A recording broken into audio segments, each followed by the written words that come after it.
Hello, everyone. Welcome to the Q&A and the webinar here.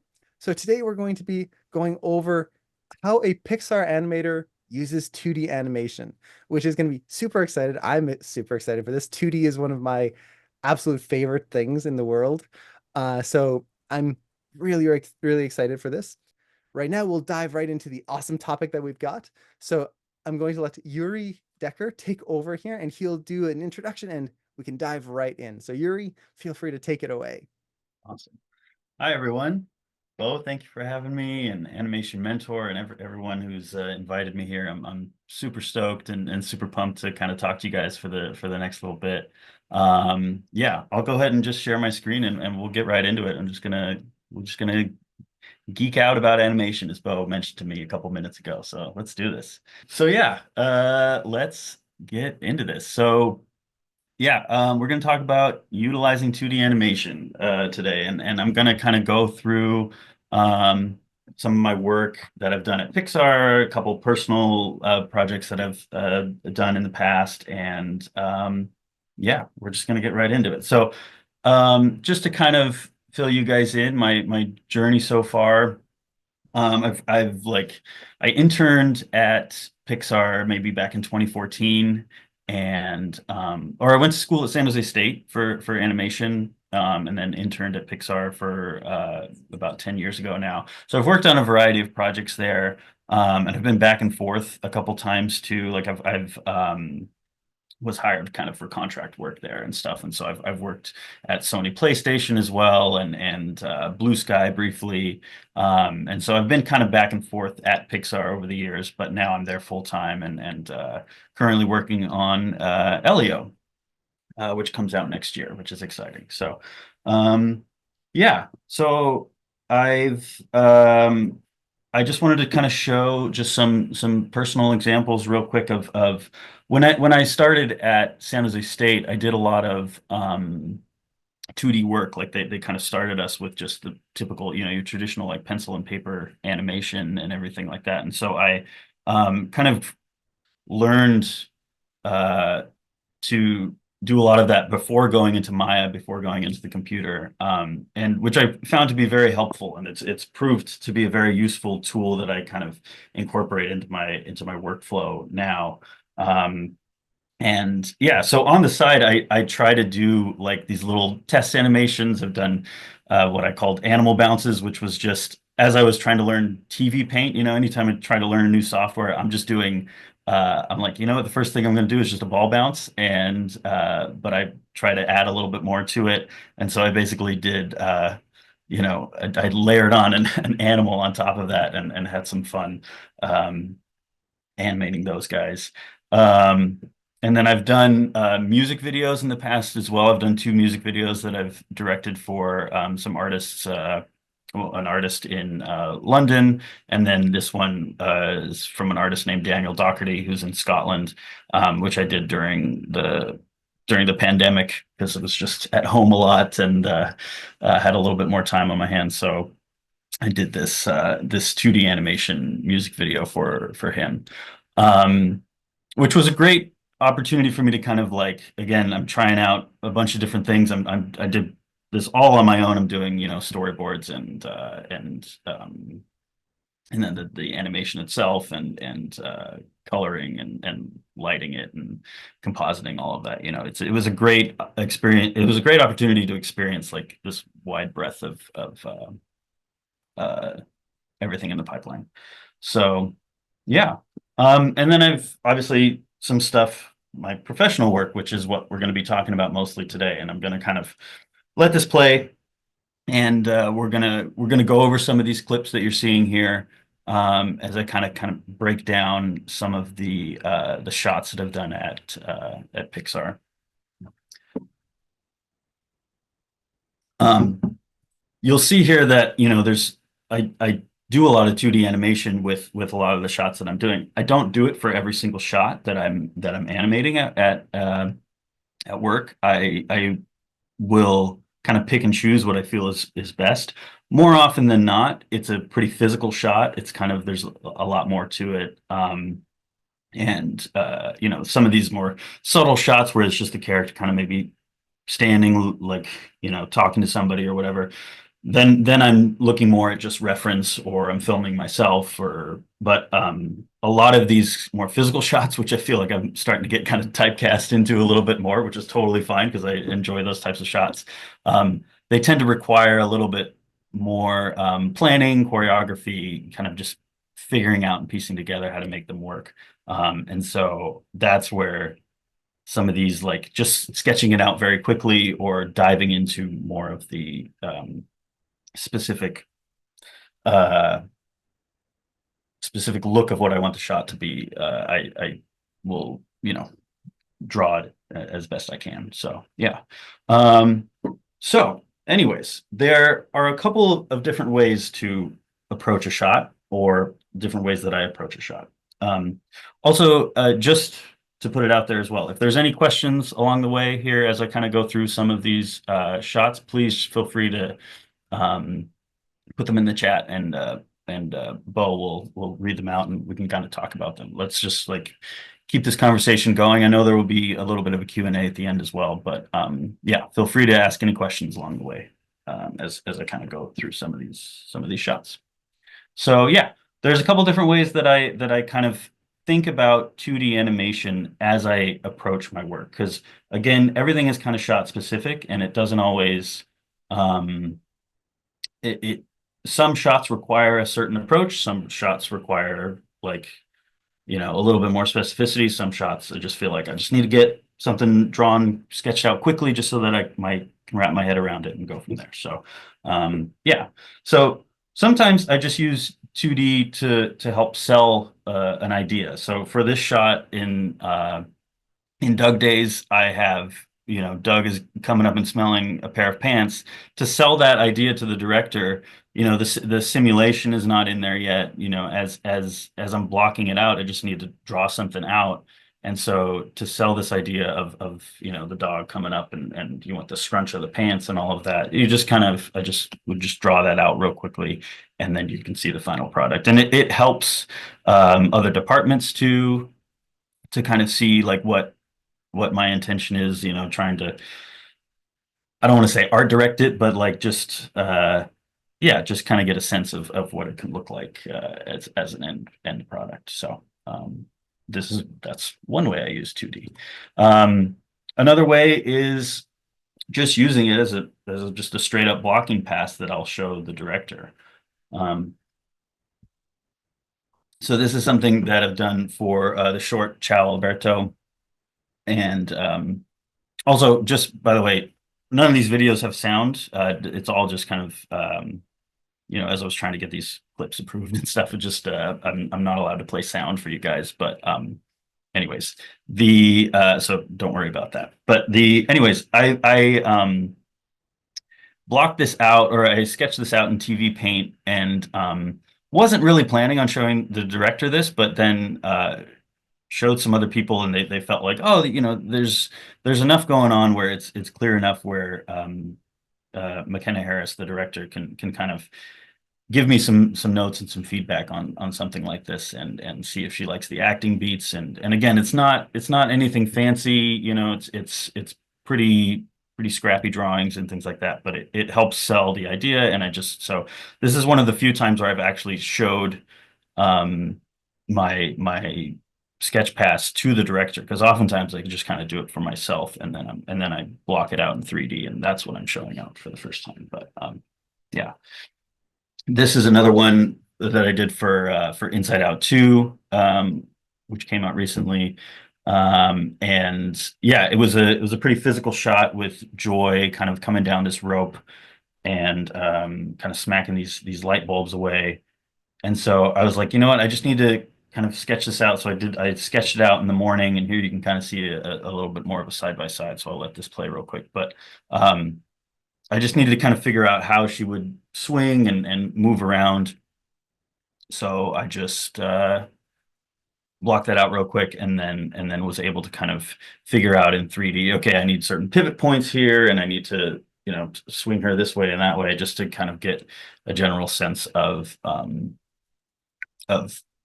how to move a character swinging from a rope while she's basically like playing baseball, in the middle of a swinging storm. It's just sometimes nice to draw those things out. So, yeah.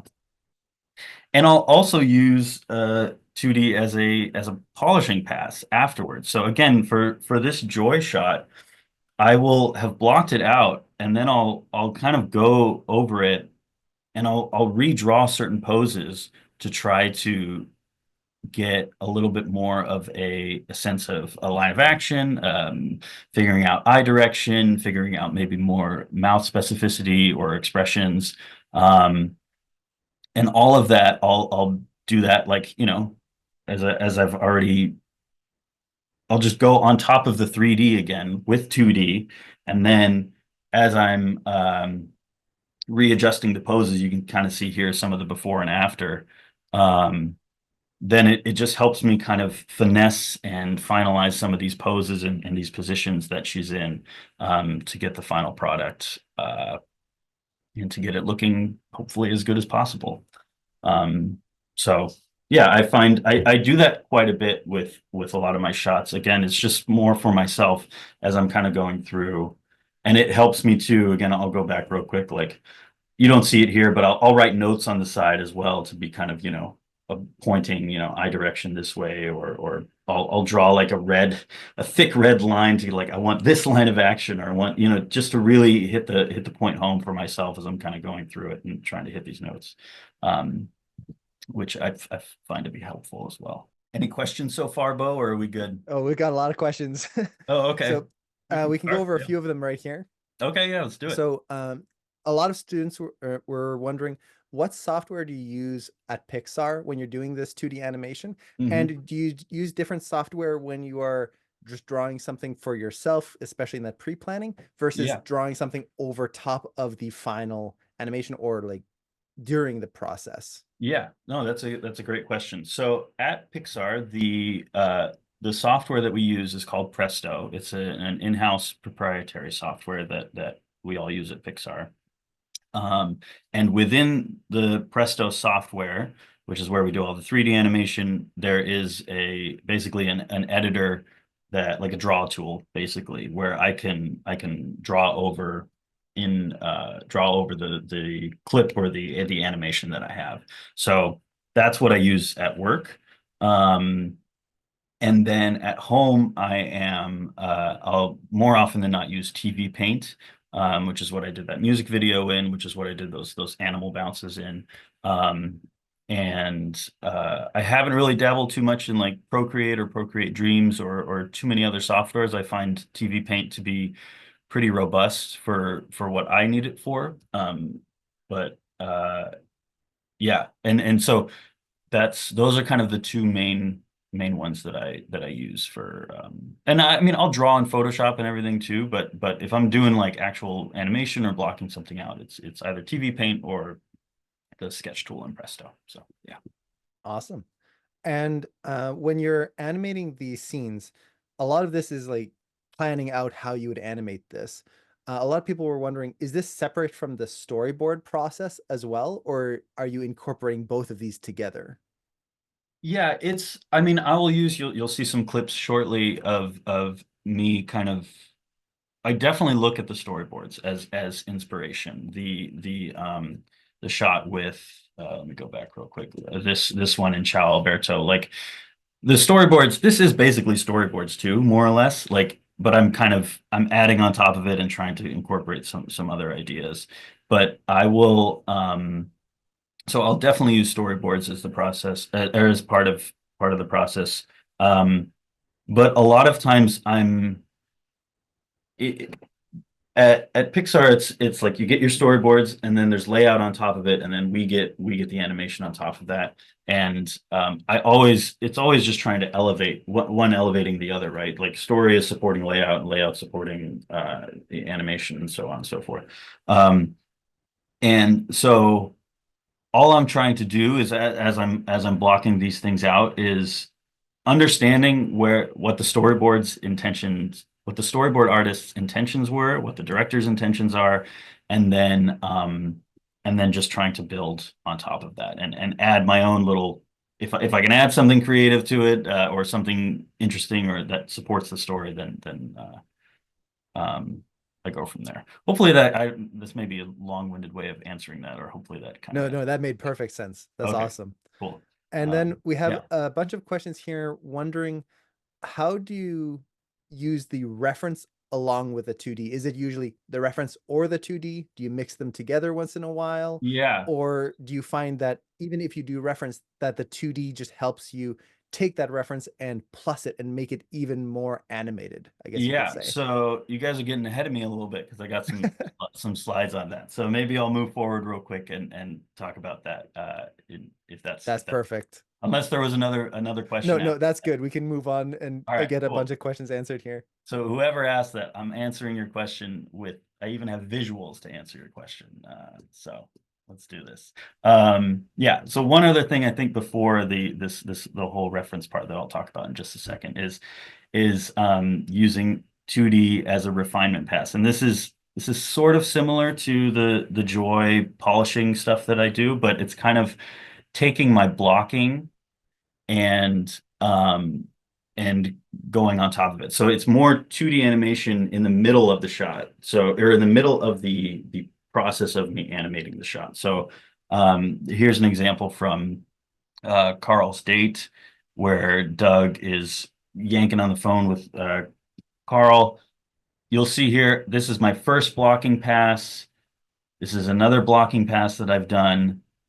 And then I've gotten a lot of notes and I'm like, okay, I'm going to redraw, and I'm drawing right on top of, the 3D animation that I've already done to help kind of sell um, more stuff. And again, like, I'm just going to go here real quick. Like you'll see here, Doug's legs aren't moving. There's not a lot going on in terms of the overall animation. I just have them basically on a pivot, just kind of spinning around.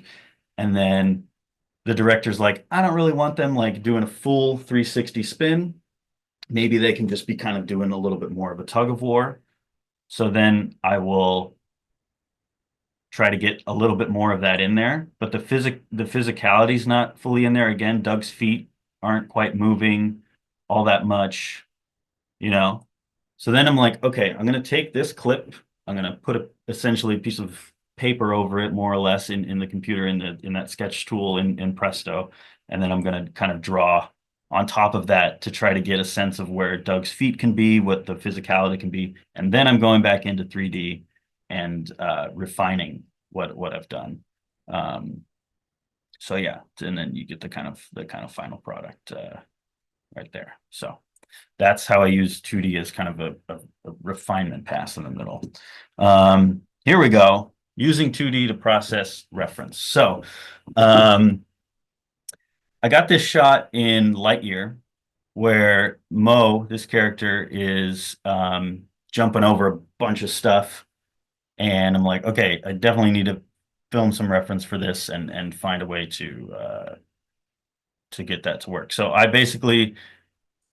found a hill in the headlands here. I'm in San Francisco at the moment, and there's a lot of mountains and hills. So I was like, you know what? I'm just gonna pretend I'm jumping around a bunch of stuff, and then I used that to quickly block out a 3D pass, and then I kind of more or less like rotoscoped, but not really. I just kind of went frame by frame, and or like every 2-4 frames, and tried to match the reference a little bit because it's so specific and so physical, and I needed to get the steps just right. And you'll see a side by side here in just a moment. And I'll just let this kind of play. So you can see I'm filming the reference. I'm understanding what the shot needs. I'm filming the reference, and then I'm kind of going through and very crudely trying to get the general poses and everything down, which you see on the top, or you see in that sketch pass there. And then I'm able to block out the shot a little bit more there.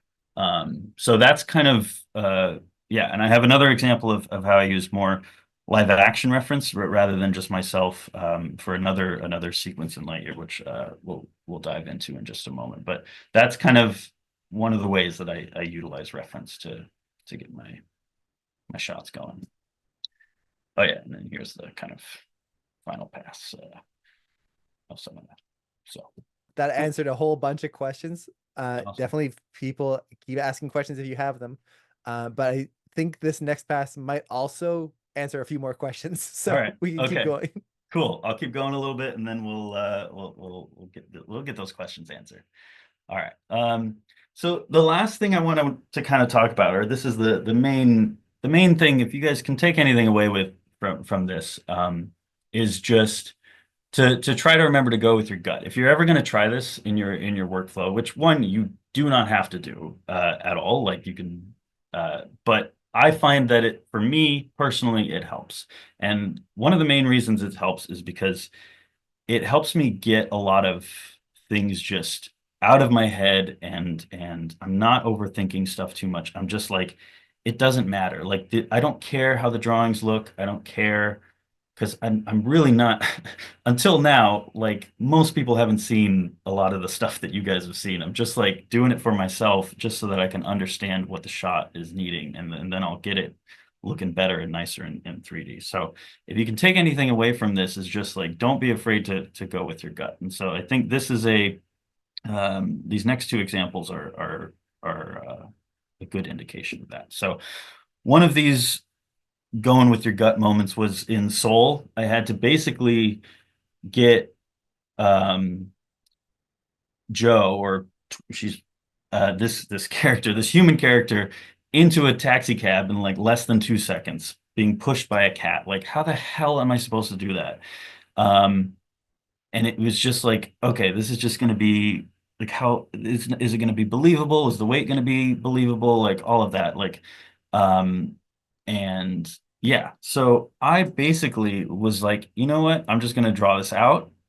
And this is kind of the first time I learned that, okay, I just got to feel this out with sketches and see how this goes. And I was able to just again, the drawings aren't pretty. It's not like over the top or amazing draftsmanship or looking like Glenn Keane or nothing. It's just I'm just trying to feel it out and hopefully I can find a way to get this one character into a taxi cab in 2 seconds. And I I think I tried my best and it seemed to work out. So, anyways, again, kind of what is the gut pass here? So I I try to again think about it. It's everything you feel that the shot needs to be, and there's no mistakes, there's no wrong answers, there's nothing that um yeah, I try to just not get overwhelmed too much by this first gut pass that I do.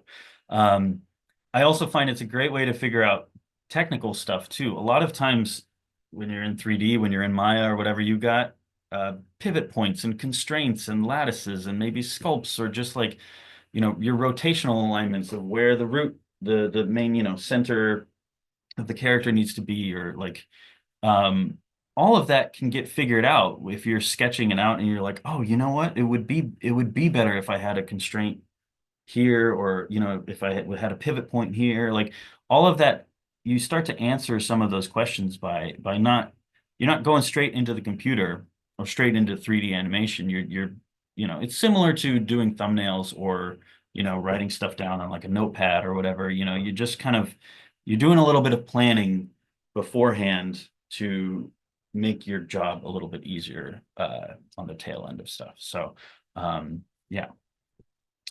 So let's dive into this scene here from Lightyear. And again, I can't play the sound, but basically he's being chased, and uh,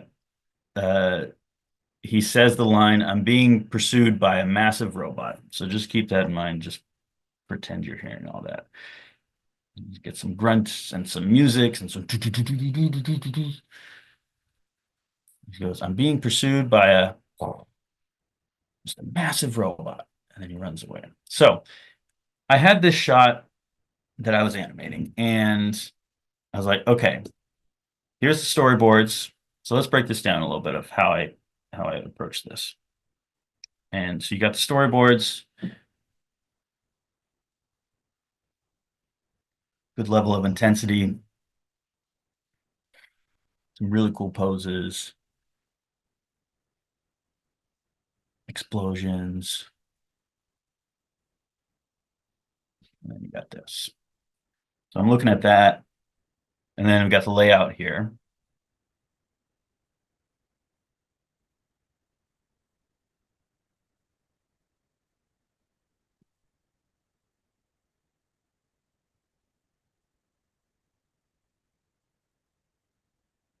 So that's the layout. And then I'm thinking to myself, okay, how can I elevate this a little bit more than what storyboards have already done, what the layout has already done? What can I kind of add to this? So in addition to the gut pass, I'm also trying to do what I call finding the punchline, which is I was trying to think of a definition for it because there's your comedy punchline or whatever in a joke, but I think maybe this is similar but a little bit different because it doesn't always need to be a comedic punchline. So it's more just a moment or element within the scene that generates this high level of significance. So to me, I'm starting to think about that. Okay, what is that in this sequence, in this run of shots? So, and it can be kind of anything. It can be an expression, a pose, a line reading. Is it an eye dart? Anything specific that you're kind of building up to in a moment.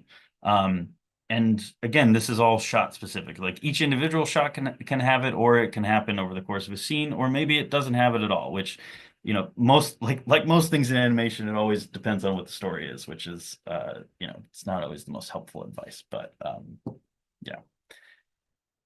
Anyways, so here I am trying to find the punchline. So what I'll do, and I'm not like always writing this stuff down, but sometimes I do in my notebook or whatever, is I'm watching the layout or the storyboards and I'm like, okay, let me just break this down into a couple elements. Some very obvious elements of things that I think are happening. So you obviously have Zurg chasing Buzz. Buzz is pretty stunned or terrified. There's a lot of high energy, there's high athleticism. The music and the sound effects in this moment are pretty high and intense.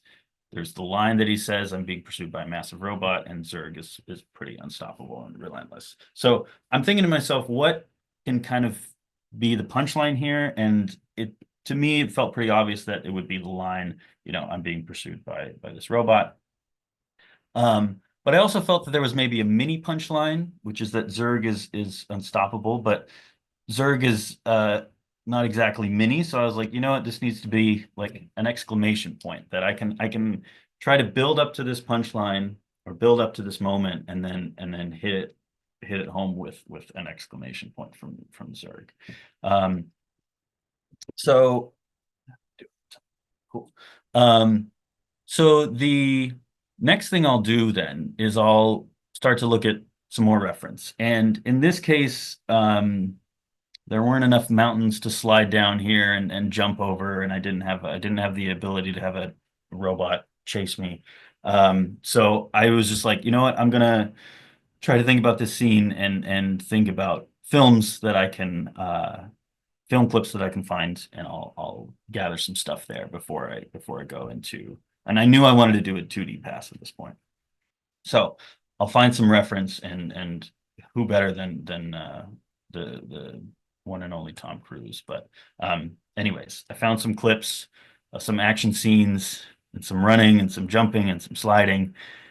And you might be thinking, okay, this is all very quickly like cut together. Like how um, is this like the easiest thing to follow? But what I'm doing is I'm timing out these cuts to the action of the scene, um, you know, so that I can better follow along and again feel the energy of it. And again, you don't hear the sound here, obviously, but I'm playing the sound with this reference clip as well to try to get a sense of if the energies line up. Um, so yeah.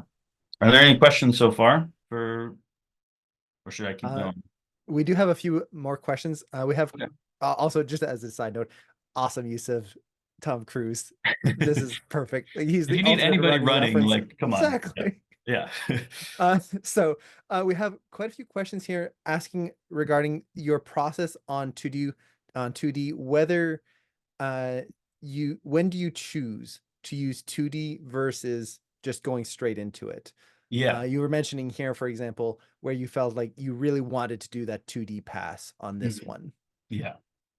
Yeah. I think again, I more often than not, I've found that if it's a pretty physical shot, I will I will be drawn towards doing it in 2D first. And that is again to help me out with some sense of choreography. If it's a pretty physical shot, there's a lot of complexities of again, if you're working in 3D, there's all the rotations and the angles and you know camera angles and stuff, and like there's just more complexity to figure out, and I tend to get overwhelmed pretty quickly with when it comes to that stuff. And so then I'm just like, you know what? If I draw this out first, I'll have a much better sense of where I need to go. I'll be able to see the road in front of me a lot easier. Um, I don't really use 3D if there, or sorry, I don't really use 2D if there are if it's just a calmer shot. Like I did a shot, there's a show, an Inside Out spinoff called Dream Productions coming out in I believe it's December. And there's a shot that I was animating with Riley, who's she's pretty still in the moment. You know, she's just kind of there and she's just like thinking a lot and she's kind of staring forward. I'm not really drawing that out in 2D because it's too subtle to I don't really get a lot out of that for me personally to draw it out in 2D. So in that case, I'm just kind of filming myself in that moment, just kind of thinking a little bit. I'll maybe play some sad music or some kind of like somber music or something like that to kind of get me in the zone. And then I'm just there and I'm filming myself. And then I'm using a little bit of that here and there as inspiration, or I'm using a little bit of the references as inspiration. So um yeah, again, long-winded way of answering that, but more often than not, if it's physical, I'm finding a way to do it in 2D or I'm sketching it out in some capacity. If it's a more subtle shot, I'll just kind of dive right in. So, Nice. And you were mentioning how you found that doing it in 2D helped avoid that overwhelming feeling of all the 3D elements, and I'm mhm. assuming gimbal lock and all of that Yes, yeah. joy. Uh, so we have a question here asking if there's anything that you feel is easier to express in 2D than 3D or vice versa, as you're doing that, not only on the technical side, but maybe on the expressions or like the posing and all of that stuff on that Yeah. first pass. Yeah. It's definitely it's such a nice way to get a quick sense of what the shot should or shouldn't be. So in the case of like the joy swinging down and you know smacking away all the light bulbs and everything like that, it was a great way to help me get a sense of silhouette, a sense of posing and line of action, and then a sense of energy with the swinging of the rope and everything. So I find that in those ways the 2D really helps me. And um again, as you see in some of these clips, I'm gonna stop Tom Cruise running. He must be pretty tired at this point.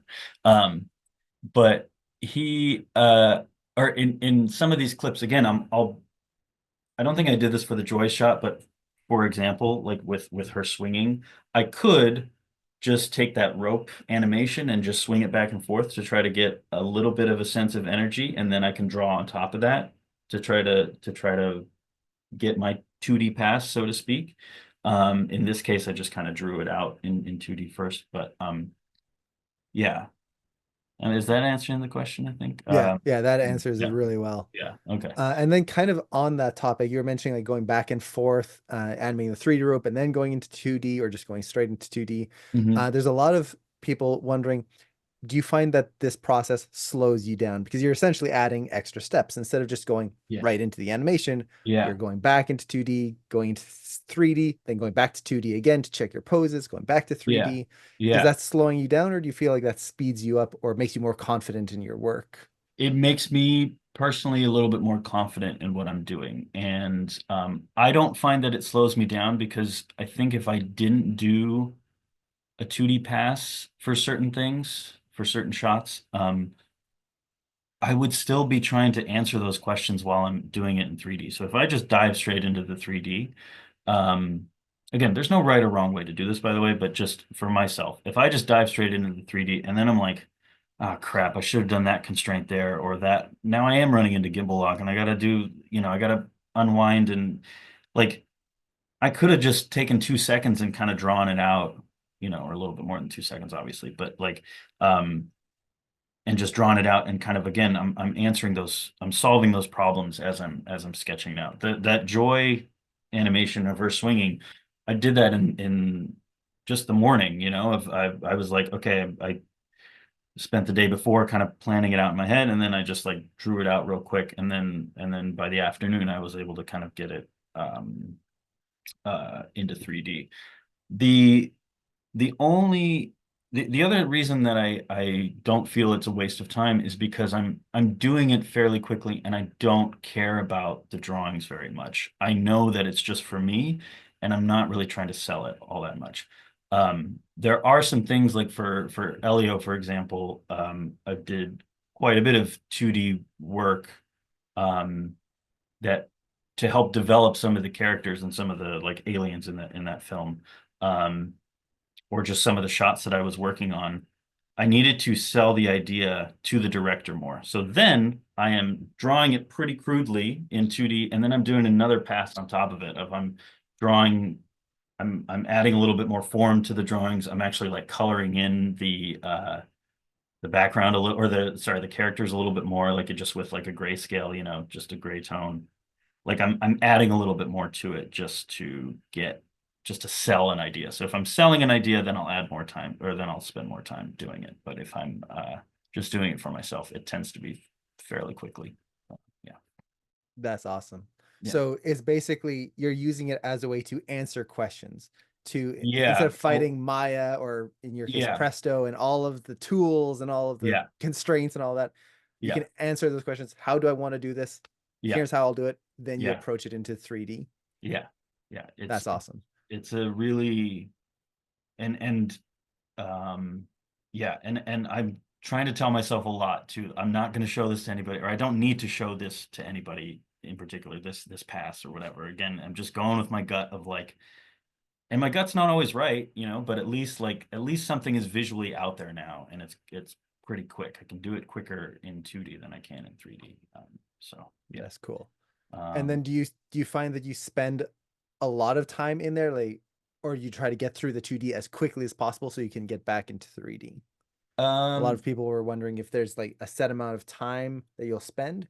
It it depends. I think with this Lightyear stuff, which I'll show a little bit. I think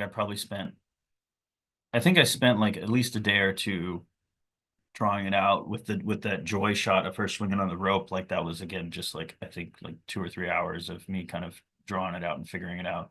Um, Trying to think if there's other stuff. I get a lot with the stuff for Elio. Just invite me back next year and I can do a whole talk on all the stuff I did for Elio. But like that, I was doing a significant amount of 2D planning, and because there was a lot of complexity in the shot that I was doing. So that I would spend sometimes even like multiple days, almost up to a week, just to get all of the 2D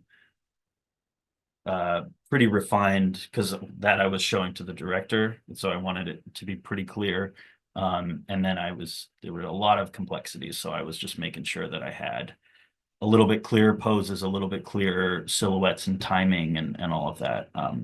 So that as I was going into 3D, I had it. So again, it just varies. Yeah, That's awesome. yeah. Um, cool. All right, should I keep going a little bit? Yeah, yeah, I think we can keep going, and probably the next one is going to answer a whole other bunch of questions. Cool. Well, these are great questions. Thank you for continuing to ask them, guys. This is awesome. So, all right. So we got Tom Cruise running and jumping around. Um, so I've done that. I've done the kind of general reference, and then I'm going through and doing my beautifully gorgeous drawings here. So I'll go into each shot and I'll just kind of like I'll be looking at the reference a little bit. And I'm not matching it one to one, but I'm just trying to get a sense of the energy and overall timing here. Um, I'm not worried about, again, beautiful perspective and beautiful drawings or anything. I'm just trying to get a sense of what I want the shot to feel like. Um, during this process, particularly with this chunk, I came to realize something with this whole punchline thing. Like, if I want the punchline to be, or if I feel that the punchline is him saying the line, "I'm being pursued by a massive robot," after this, this big piece of machinery comes flying in, and he looks and he says, "I'm being pursued by just a massive robot."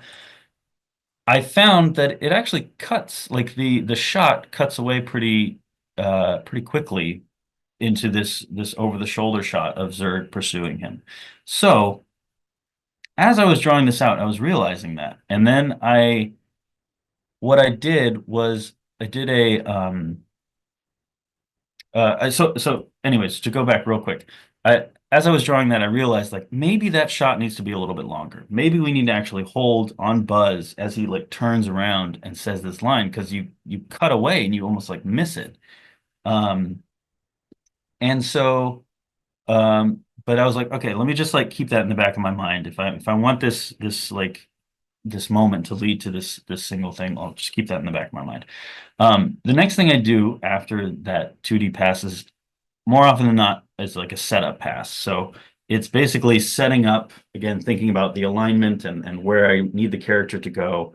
And I'm just like very, very roughly posing out. I've put a run cycle on him just to like get a general sense of the energy and the speed and the timing of stuff. And I'm slowly blocking things out. Um, and then after that, then I'm doing my blocking pass kind of on top of that, which is what this looked like. So this is what I showed the director, and as a first time viewing, and I pitched again because this scene, the shot on Buzz saying that line cut very quickly to that over the shoulder shot.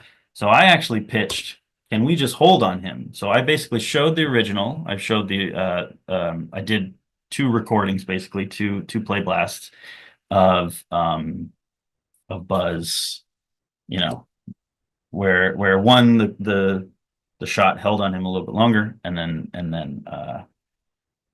the one where it was original. And the director liked it. He was like, "Yeah, I feel like that does work better." And then you get uh, so I felt like, okay, if I'm able to express this punchline clearly, then I need that exclamation point to read clearly, which is Zurg right here, smacking this pipe. That's my exclamation point on the um on the scene. So, anyways, all that put together, I'm just going to play this. So this is the layout and my sketch pass, and then the animation with the final render here. And I'll just let this play, but then I can show you what I mean by all this like cut point stuff.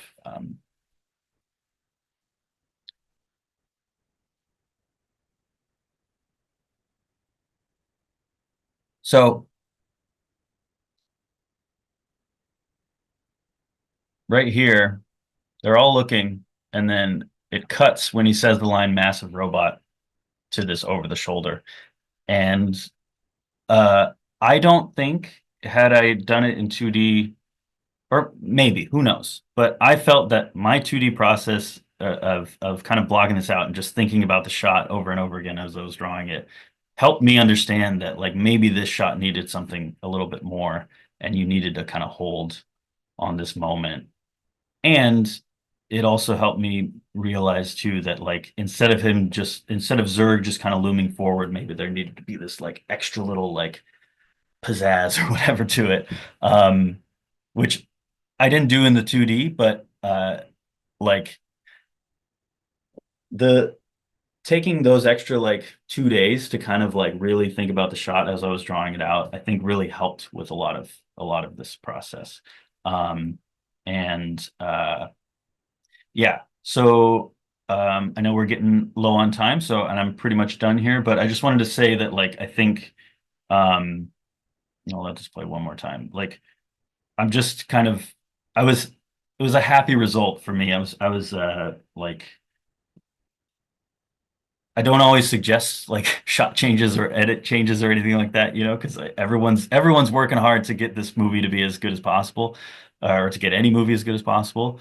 But I just felt like this is a moment where I can maybe like say something and incorporate it, and it seemed to work pretty well. I think the shot ended up in the trailer, and like it I think it hits the moment home pretty well. So, anyways, that is I think that's it. That's all I got.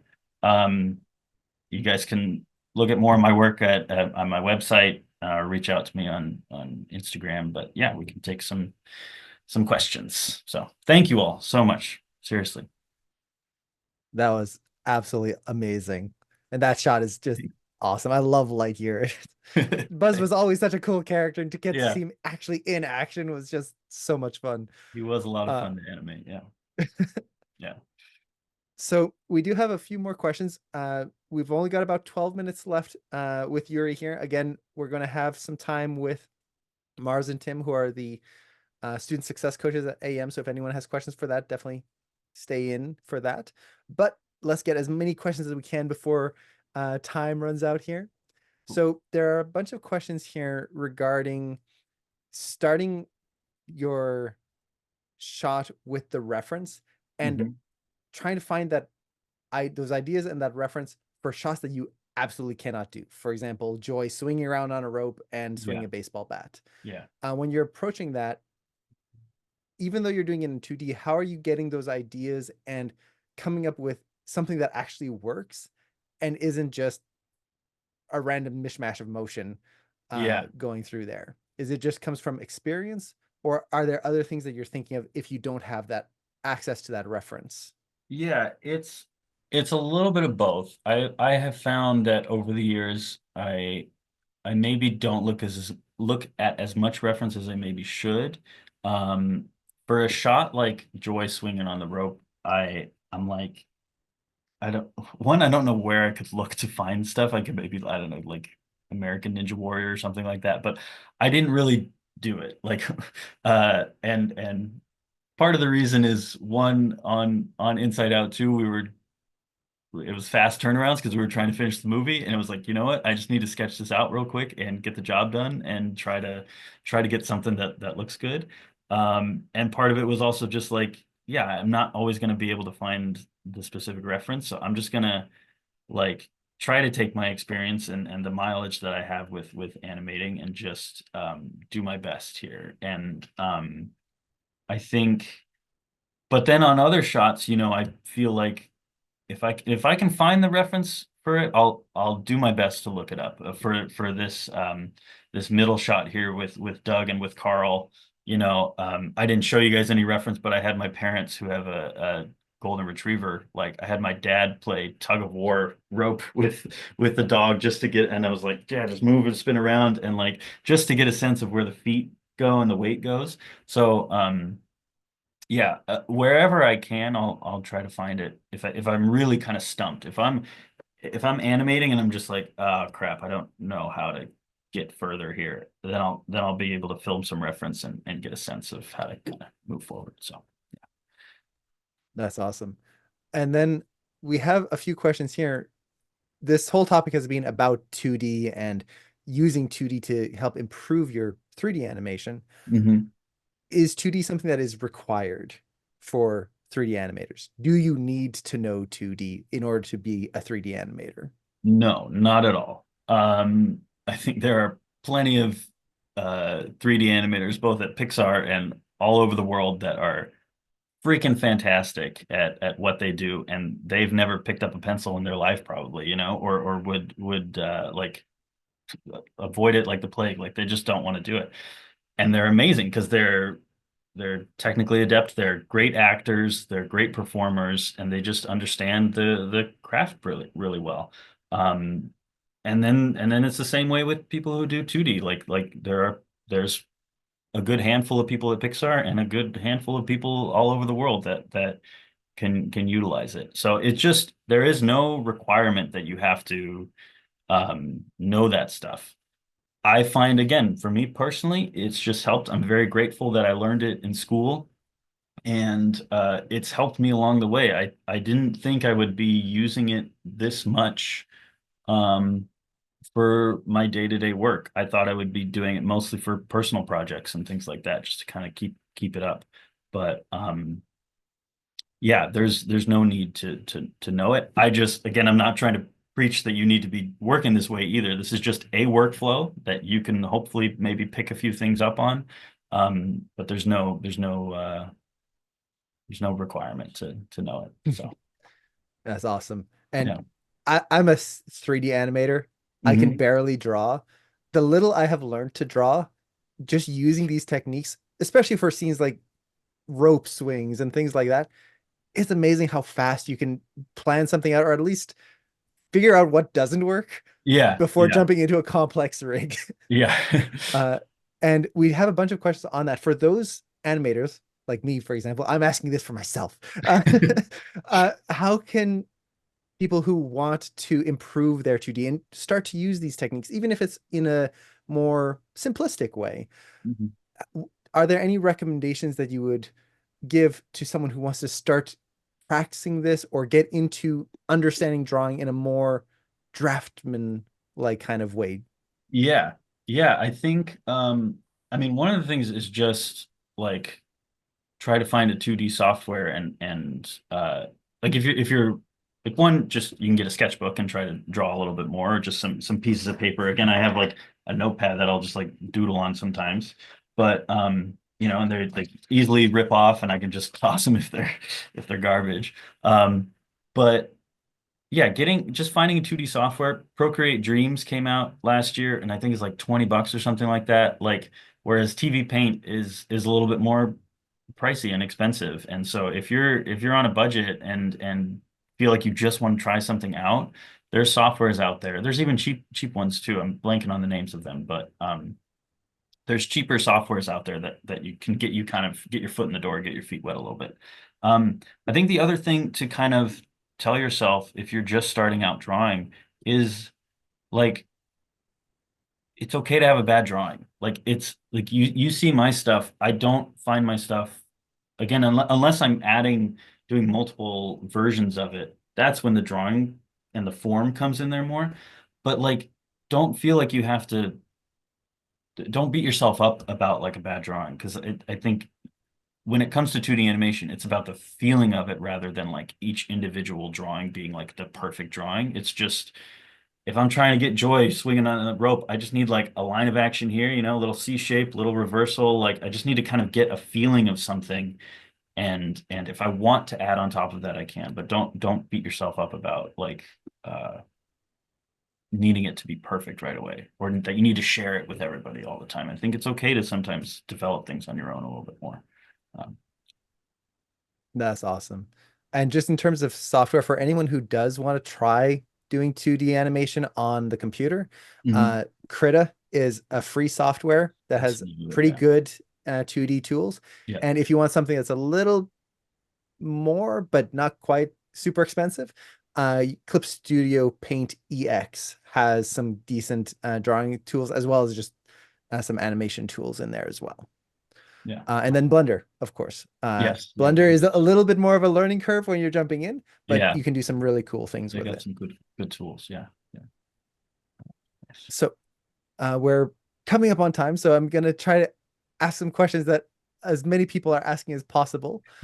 Uh, Now, do you find that this approach is something that is common at Pixar and is something that the directors at Pixar are expecting, or is it something more that you do just for yourself personally? Um, in my experience there, it's something that I kind of do personally. There are plenty of people who have shown sketch blocking in the past. And I think the directors don't mind it one way or the other. There's no expectation that that is part of the process. There's no expectation of like you need to be doing a workflow a certain way. It needs to be step blocking. It needs to be layered. It needs to be this or that. There's none of that. It's just like your ideas need to read. Whatever your idea is, it needs to be clear and it needs to read. And if it's not, we'll talk about it. Um, and so, yeah, if you feel like you're the best way to present your shot or your idea is first through 2D just to try to get some feedback, then that's what some people do. Again, I've done it very sparingly in my time there. Primarily on Elio, I started to do it more, but prior to that, not too much. But there was no one was ever like, you do 2D, but you're not really showing it. Like, what are you doing? Like, there's none of that. It's all good. So yeah, That's awesome. yeah. And then when you're doing 2D, do you find that it helps you with the small details as well? We talked about the big lines of action, the planning, Mhm. but you also mentioned at the beginning like eye direction changes and just the eye posing.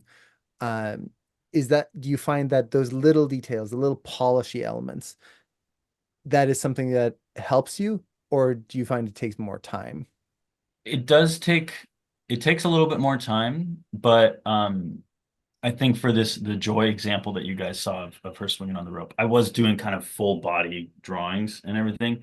But if I'm just trying to figure out eye direction, it's not that it doesn't take up too much time for me to just draw the eyes, and I don't need to do the full body or anything like that. So and I won't do it again, that joy example too. I wasn't doing everything on twos. I wasn't doing that full shot again on twos. I was just like picking every 8 frames or what I felt were like key poses and just drawing those, to also save time because it wasn't necessary to redraw the whole thing.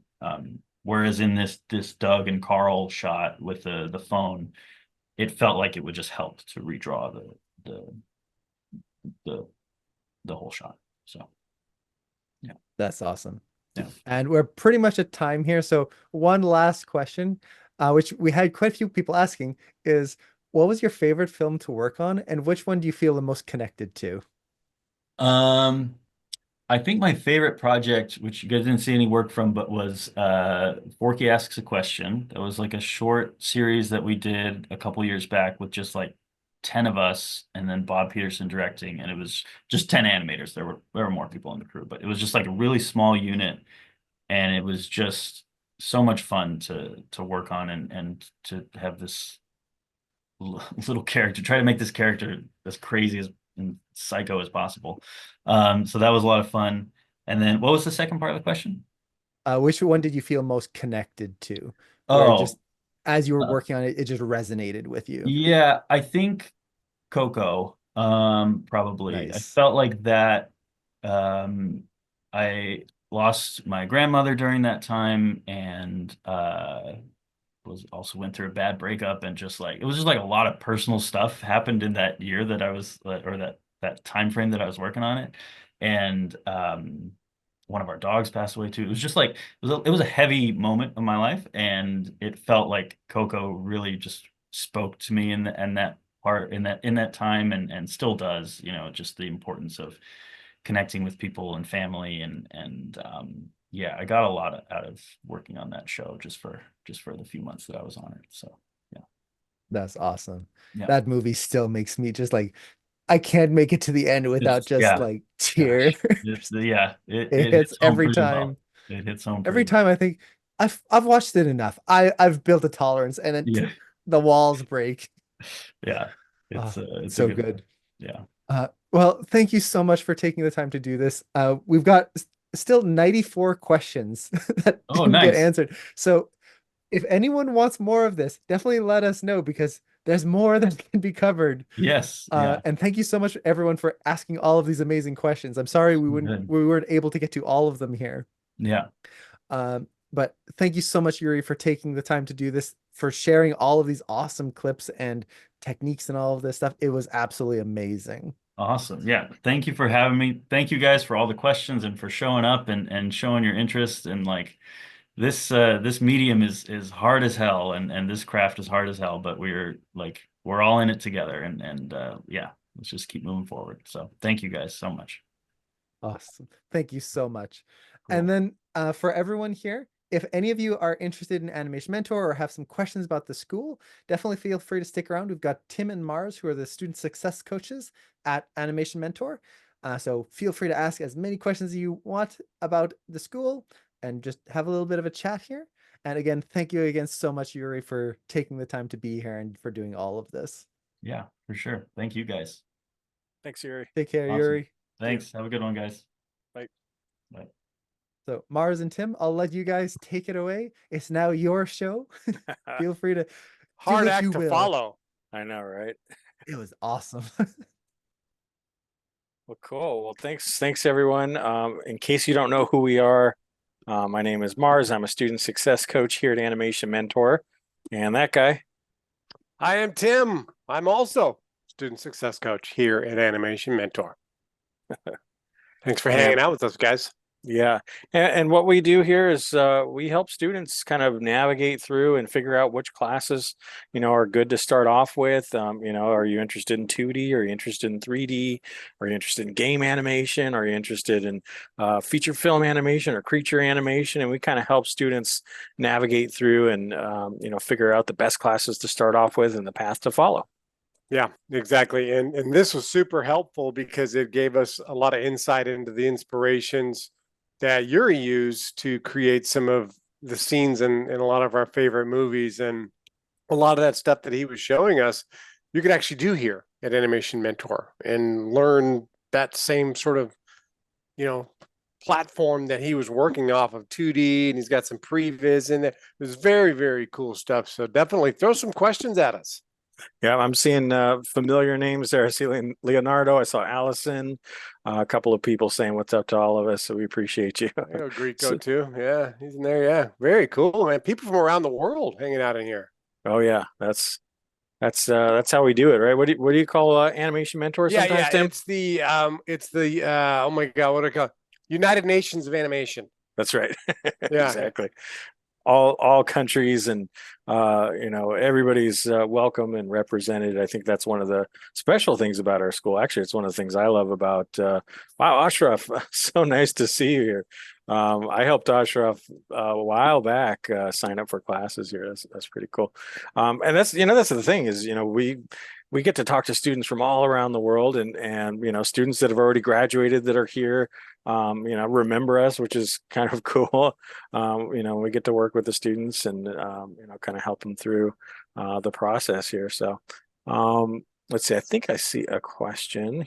Yeah, there's some up there. Well, Allison, she's having a little trouble in class right now. I'm looking to re-sign up or for the current one. Couple things you can do, Allison. You could definitely, I'm sure Kinga Grover has reached out to you with regards to, helping you with your academics in class and stuff like that. If you want to sign up for that same class again, you can do that. The next term is our winter term. If you find you're struggling and if you've kind of pinpointed the area that you feel like you need a little bit of help with, don't forget, you can also ask for a peer buddy, right? Get a little extra help to kind of get you past some of those areas that are sort of sticking points. That's just one of those things that we offer is the peer buddy stuff. So Allison, if you have a chance, reach out to Kinga Grover on campus. She's also a student success coach. She helps a lot of students along their journey as well. She'll be able to help you too. Former student, mentor, and student success coach. Yes. That is the trifecta right there. Yep. Well, cool. Let's see here. Well, just to let you guys know, I'll keep monitoring questions, but we've got our winter 2025 term coming up already, if you can believe that. Tim's one of our favorite sayings, winter is coming. Winter is coming. And it's a great time to kind of gear up for that. We've got 2D and 3D workshops coming up starting November 4th.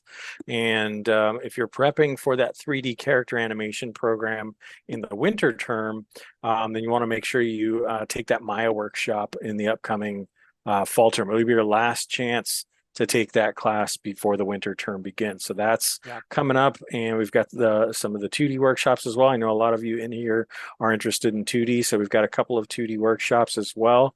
Definitely check those out.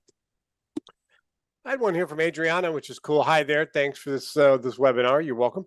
I wanted to ask about the pre-recorded lessons and the courses. Can you watch them in unlimited number of times, and do you have lifetime access to them, or are they no longer available once the course is completed? Really super cool question.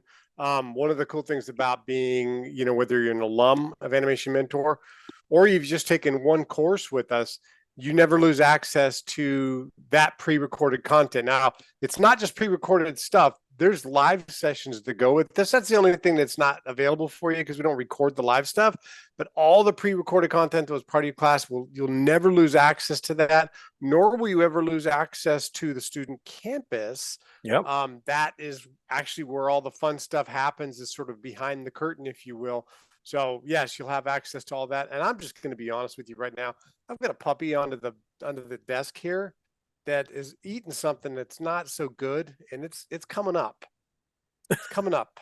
Let's just say that it shocked me while I was answering that I was like, that came from a living creature. You should probably keep the camera up north. Yeah, TMI on that one. Sorry about that, guys. But you know, if you got puppies eat anything, and I don't know. Oh man. Laura was asking in the chat here, 2008 grad right here. This is a great question because I would love to go back and rewatch stuff. Absolutely.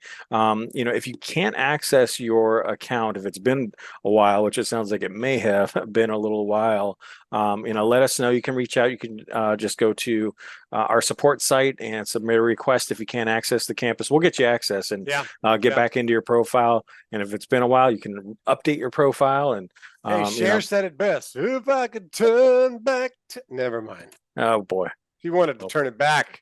Go back into row 8. I love it. We love the Brianne Center, the OG animation mentor folks. That's right. Which is, and then T had one here to everyone. Is animation mentor a physical score, or is it an online class sort of thing? Oh, that's a good one. That's a good one. Well, we're a legit school. We're a real school, but we are online, completely online. I'm in one part of the United States. Mars is in another. Cameron's in Canada. Our mentors are from around the globe that are teaching for us. They could be working at Pixar or Disney or ILM or Pixar, wherever, DreamWorks, Disney, you name it. But they all kind of meet through the student campus, and this is kind of where all the action happens. Yeah, absolutely. Allison's got another follow-up question. Is there a limit on how many classes you can take? I'm wondering if you mean per term or how many times you can repeat a class. There's not really either of those, not really. But Tim and I, we're always advising students. Usually I advise students to take one course at a time, if that's what you're talking about per term. In terms of repeating a class, there's not really a limit either. I have had some students that have had to repeat a class a handful of times, not necessarily because they failed, but by choice, where they're like, hey, you know what, I don't know if I've really got these body mechanics down. I want to go back and repeat that course. So I think that's really awesome to have that kind of introspective look and say, okay, I'm not quite ready to move on to that next class, even if they passed it and you don't have all of those, skills down yet. That's great. Students that I see kind of going back and repeating a course or two, they actually end up doing really, really well. Yeah, agreed. Carlos had a good one too. Quick question. Is there any requirements to join the class? Do you need to know some background on 2D and 3D and 3D animation beforehand? Not at all, actually. The biggest thing, if you're going to become a 3D animator and that's your goal, is that's what you want to do, learn Maya, right? That's the first thing. If you can draw a stick figure, you can do 3D character animation, but you're going to need to learn to use Maya, at least with us. And a lot of people use Blender, but we're more of a Maya school here. So you won't have to pay for Maya while you're taking classes here either, which is cool. But take our 6-week Maya workshop first. You've already got Maya under your belt, then you could just jump right into animation basics, that first 12-week class, really master the animation principles, and then from there kind of progress into like body mechanics and advanced body mechanics and things like that. So yeah, no prior background is needed. 2D animation is not something that you're going to need, as Youri had mentioned. But if you can draw stick figures doing different things, then cool, you're ready to roll. Yeah. Checking out a couple more questions. Here's another one from Patricia. Currently in college, going for a BA in fine arts. That's awesome.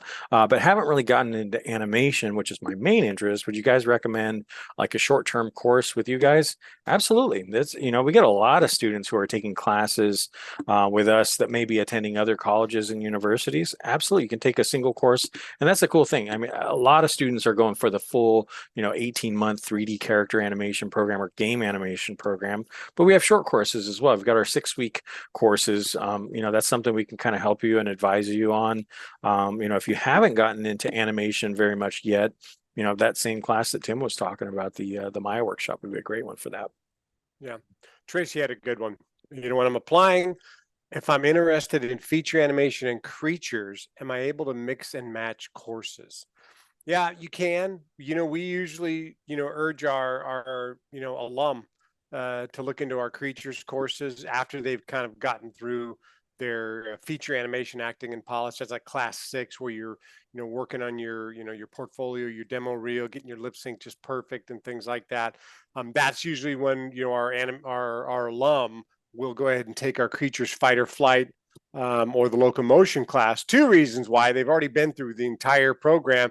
But then the other reason is a financial one, because they get an alumni discount on taking the creatures class afterwards. So I would do, and honestly, the feature animation, acting, and polish, that's a big class, right? Oh yeah.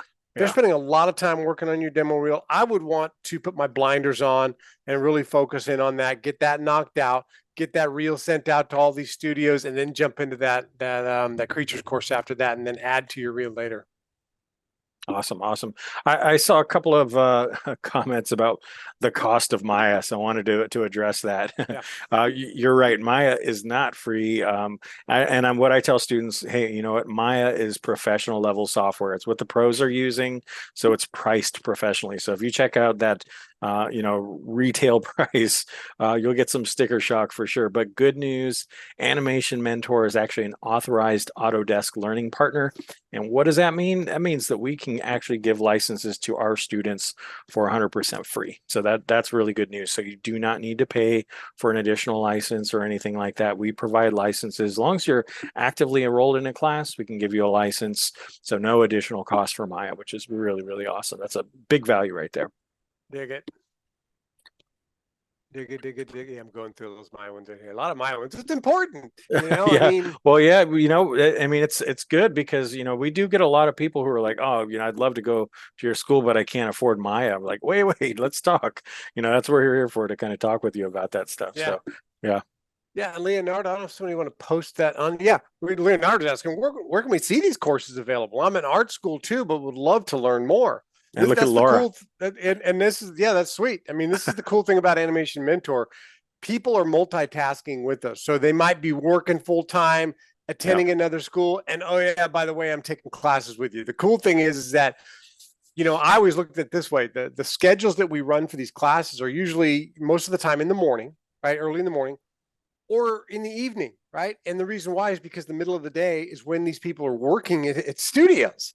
Right. So that's their main thing. They're working at studios, and then they're either teaching early in the morning or after. So there's usually a window of opportunity where you could jump in and take a class. So yeah, if you're doing that and thinking about taking classes here, I think it'll definitely help you.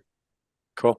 Jessica's got another one. Do you get any kind of qualifications at the end of any of the programs, or is it really about having more work to add to your portfolio? Great question. Both, actually. So when you do complete the 6th and final course in either the character animation program or the game animation program, those are our full 18-month 3D programs. You will get a certificate of completion when you complete that 6th and final course. So that's great. But I see Tim. But more importantly, what do you get? I mean, you get a professional level demo reel, and that's what students are coming to Animation Mentor for. Degrees, diplomas, certificates. Those are amazing academic achievements for sure. That's something you should definitely be proud of. But really, hiring studios, when you go to them and you show them, your degree or your certificate from Animation Mentor, they're going to say, okay, that's awesome. Now let's see your work. so that's, they're really going to want to take a look at your work. And I have a music degree myself. I use that as an example. Sometimes I can't bring my music degree to a band and say, hey, can I play in your band? Or like, hey, Mars, look at this. Yeah, they're going to say, hey, I want to hear you play. And same thing with visual arts, performing arts. They want to see you do the thing. So that's our main focus here, is to help you build amazing, high quality shots for your demo reel, so you really get noticed by hiring studios. I tell you what, Laura is just killing it on there. Reed's asking about the storyboarding thing, and then I scroll down just a bit. Yes, Reed. Look at Laura. That's an AM community right there, right? Coming in there, answering stuff, right? We're flying through here, and she's just like, I got it, guys. Right. Thank you, Laura. Well, cool. Guys got some good questions. By the way, we've got some fun stuff planned as well. I want to pull up my calendar quickly here so I can take a look. So aside from this, that we hang out at the end of these webinars, we actually have our own live stream that we do as well. And we do that on Facebook, Instagram, LinkedIn, and YouTube. And we host that every month. It's going to be next week. So next Tuesday, October the 8th, at 10 a.m. Pacific time, California time. So you got to do the conversion for your time zone. We're going to be doing our live stream. So it's the Tim and Mars show. And, that's going to be another place that you can come hang out, experience what the community's like. We got a lot of regulars that come and hang out with us. And, make sure you follow us on those different social media platforms so you get notifications of when we do go live. So yeah, that's something we really enjoy. And we hope to see you guys there too. Yeah. And to Kaylee, you can see that they already answered your question there, Kaylee. But yeah, if you already have experience in animation, Kaylee, and you've already done some of this stuff and you may think that I can bypass some of these classes, the link is down there to apply for advanced placement. We actually get the application along with your link for your demo reel, send the reel to one of our mentors. They'll review it.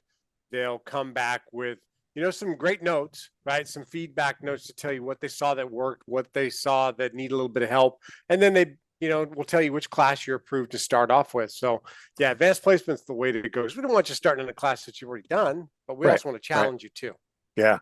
And we set the bar pretty high for advanced placement. I like to remind students of that too, because, we want to prepare you for being a professional.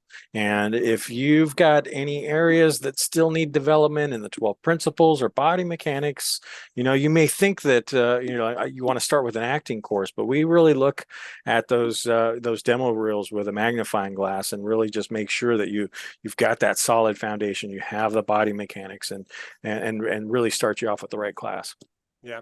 And Janice right there, I hope I pronounced that right. He puts in there, as someone who was recently hired by a studio, I can confirm the degree has not helped me at all. Demo reel and actual skills are what get the job. Ain't that the truth? Right? Yep. Teacher Donovan had one. Is there a way for students to only pay for the pre-recorded materials for those on a lower budget? That's a great question. That's something we're looking at the moment. Our courses are hybrid of pre-recorded materials, live Q&As with your mentor and your classmates, and weekly e-critiques, and that's awesome. But we are working on some things. I can't share any details at the moment, so stay tuned for that. We might have something like that coming up. So be sure you're following us on all those different social media platforms I mentioned. Boom. I like it. Cool. Allison, what's the most rewarding for you guys being student success coaches? Great question. There's a lot. Yeah, on that, I've got to be honest with you. It's this kind of stuff where we see familiar names. And also one of my favorites is watching ending credits of movies. Right? Oh, yeah. And seeing names go by and you're like, I know that name. And you'll see like a graduate's name and they're right next to a current mentor's name. And you're like, whoa, dude, that's like full circle kind of stuff. I mean, that for me is like, I love that. Yeah, I've got a couple too. I mean, just talking to students, we talk to students when they first come here. You first arrive, and we've got open arms. They're like, "Welcome." And so small, you're Maya. You're little, so small, and little baby Maya cuddling. That's me cuddling. And seeing them students start off with the Maya workshop. And then you see them featured in the student showcase or something like that. And you're like, oh my gosh, they're so grown up now. I love that part. And then the other thing that I love is students that reach back out to me and they're like, Mars, I got a job. That happened to me last week. And that was really, really cool. I remember helping this particular student at the very beginning, and she actually ended up dropping out of the 6th class because she got a job. So she was really on the fence. She was like, oh my gosh, I'm in class with Sean Sexton. I can't lose that seat. But she got a job. I mean, that's amazing. So she's gonna, kind of navigate through that, get trained up and start working as a professional animator, but she's still going to come back and take class 6 with Sean Sexton, as long as she can get that seat within 2 minutes of registration opening. Let's see here. RC Safian. How do scholarships work for AM? Well, we don't really have any sort of outward scholarships that we talk about that we have that you're filling out any kind of things on. What we Yeah. do is we base things upon applications that students do submit. So we really do. Mars and I accept all the applications that come in. We review every single application. We read every word in Everyone. the essay. Mhm. We look at everything on these applications, and that's how we determine acceptance. But then there are certain cases where we've got a couple little back pocket things that we help students out with, but we base it upon that application and how well written their essay is and things like that. And Mhm. when we talk about that essay, we're looking for an essay that talks about why do you want to become an animator, Yeah. right?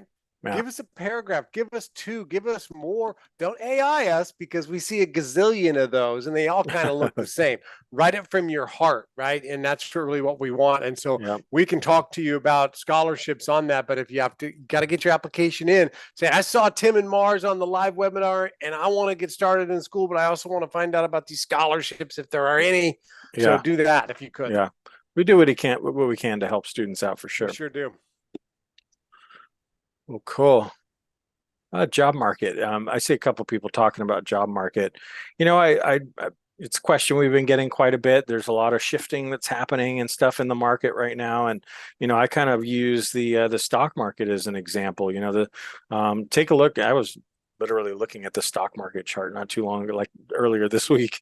And, you know, and if you look at it, you know, in a really narrow view, and it looks like it's going down and it's going up. But if you look at it in a really wide view, so it's going up, you know, and what do you do when things are down in the stock market? You know, some people will say buy, you know, buy some stocks. You know, it's down, the price is down.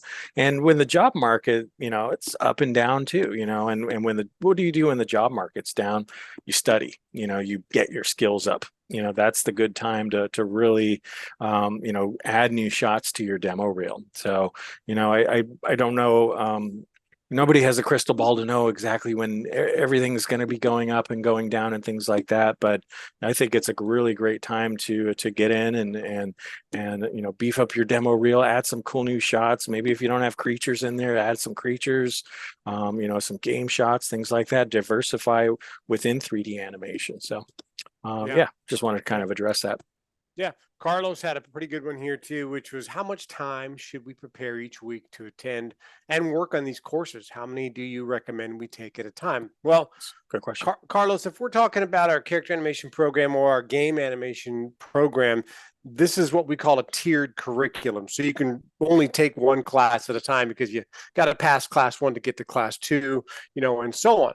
Now, for time commitment, progressively it's going to get more and more as you get to the very end. So you can imagine somebody starting in animation basics might be, you know, 10 to 12 hours a week working on, you know, their shots and getting their homework turned in, attending dailies, things like that. But by the time they get to class 6, right, the feature animation, acting, and polish, I've seen students spending 24 to 30 hours a week working on their stuff. You're up to 40.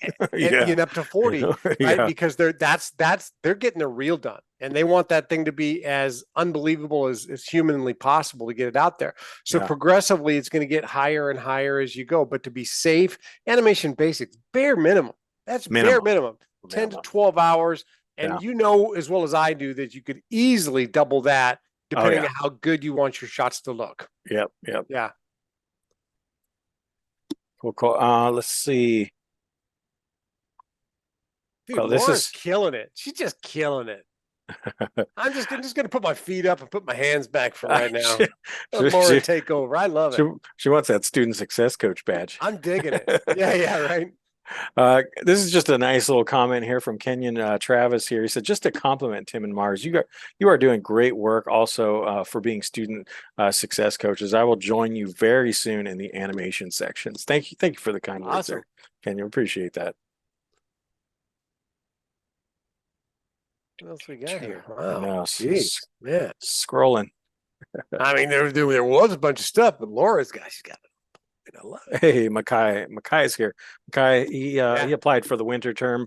I'm hoping you can get into the Maya workshop real soon, or the Maya animation course, really soon here. Yeah, and anybody that's tuning in here, if you're like, oh man, I totally got to get started here, but I don't know anything about Maya, do that Maya workshop on November 6th. Get that thing knocked out. It's the last Maya workshop you can take in the 2024. Right. Yeah, in 2024. It's the last one you can take in 2024 and also before the winter term begins. If you don't get Maya under your belt before that class, I wouldn't put you in that class because it would be, the learning curve would be way too steep to learn Maya and actually use it like that same week.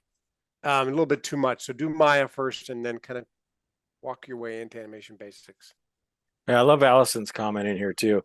Not everybody's path is just kind of, linear, and Allison and I've known her for years at this point, and so, when sometimes it's not the right time. You do need to have a good financial plan before attending Animation Mentor. I think sometimes students forget that part. They're like, oh, the application, I could fill that out and I'm ready to go. But it is important to have a good financial plan as well. So that's something you should definitely check out. Allison and I have been working for years. Even I'm thinking of one of the students that you just met over in Texas, Kyle, FEMAth. Him and I had worked together for quite a while. He's like, Mars, I'm going to be back. And he had to do some things and take care of some things and work and save some money and stuff like that. And he came back when it was time. And of course, I remembered him, and Allison, of course, I remember you. And, we're a small school. I think that's one of the cool things too, is we really get to know the students. And that's something that's kind of unique and special. You don't feel like you're just a number at a big giant school. You see their names all over the campus. I see Laura's name all over and Allison's name. I mean, it just, all over there. And it is kind of cool to see that kind of stuff. And look, she answered, I was going to answer RC Sapiens, and she's like, yeah, you could take a leave. Yeah, the answer is yes. You could take breaks between terms here, right? Oh, yeah. Sometimes life happens and we can't control that. We got a holiday coming up, or maybe honestly, maybe I got a flat tire in my car and I can't afford to pay for the next class and put a new tire on there. I got to take a break and then come back 12 weeks later or whatever. We're totally cool with that because life happens and we got no control over it. So we got to do what we got to do. Yep. Thank you for answering that, Laura. That's awesome. All right. Wow. That flew by. Lots of great questions there. So we know we didn't get to every single question, but we definitely encourage you guys to contact us directly. Lots of different ways to get a hold of us. You can call us. You can just go to Animation Mentor. There's a .com. There's a contact us. You can send an email to admissions@animationmentor.com that goes right to me and Tim. You can send us messages on Facebook and Instagram and LinkedIn. I tell students, they're like, what do you do at Animation Mentor? I say, I'm a professional responder. Yeah, exactly. So we'll if you reach out to us, we'll get right back to you. Yes. Laura, Adriana, if you do want to start an AM next year, 2025, you can apply now. We're only doing applications for winter and spring right now. We work in, every 2 terms. So if you want to get started in spring, get your spring application in, then you'll have a couple of chances to take Maya before that class kicks off. That's right. I'd pick up the puppy, but she's not really, she's like almost 70 pounds now. Jeez, little puppy. Yeah, she's a pup. So she's definitely got something going on in her. It's not pleasant. Well, thank you so much, Mars and Tim. Thank you so much, everyone, for hanging out and asking all of these awesome questions. Hopefully we'll see you around for the next webinar that comes up, and have a wonderful week. All right, everyone. Thanks, guys. Thanks, Happy Bo. animating. Yeah, Take thanks, care, Bo. everyone.